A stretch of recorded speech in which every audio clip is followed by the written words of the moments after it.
Jeddah قومی یکجہتی forum کے سربراہ اور کشمیر کمیٹی کے سینئر رکن سردار محمد اقبال کی جانب سے جدہ میں اللہ کے مہمانوں کے اعزاز میں تقریب منعقد کی گئی، جس میں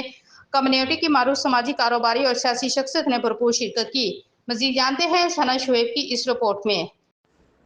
سعودی عرب کے ساحلی شہر جدہ کے مقامی ہوٹل میں سردار اقبال کی جانب سے حج بیت اللہ کے لیے آئی ہوئی شخصیات کے اعزاز میں پروقار تقریب کا انعقاد کیا گیا۔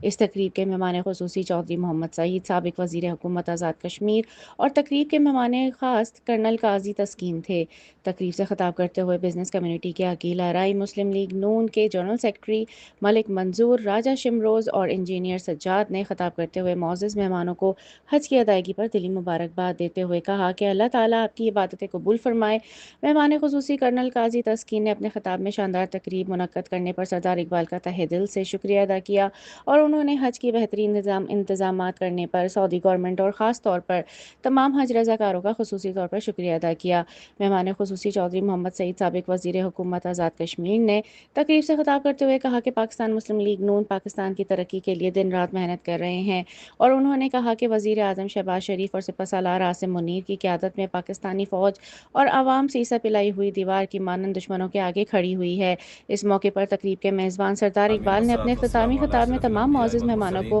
حج کی مبارکباد دیتے ہوئے کہا کہ پاکستان کی ترقی کے لیے تمام سیاسی جماعتوں کو مل جل کر کام کرنا ہوگا۔ آخر میں مفتی عمران بشیر نے پاکستان میں اور سعودی عرب کی خوشحالی کے لیے خصوصی دعائیں کرائیں۔ خاص طور پہ حفاظت فرما، ہر قسم کے شرور سے، ہر قسم کے فتنوں سے ہماری پاک فوج اور جتنے بھی ہمارے ادارے ہیں سب کی حفاظت فرما، اور امت کے اندر جو ہمارے ملک کے اندر دراڑیں پیدا ہو چکی ہیں فوج اور عوام کے درمیان، علماء اور عوام کے درمیان، اللہ جہاں جہاں بھی سیاسی اعتبار سے، مذہبی اعتبار سے سب منافرتوں کو ختم فرما۔ ہمیں بنیان و مرسوس جو آقا علیہ الصلوۃ والسلام نے ریاست مدینہ میں قائم فرمایا تھا،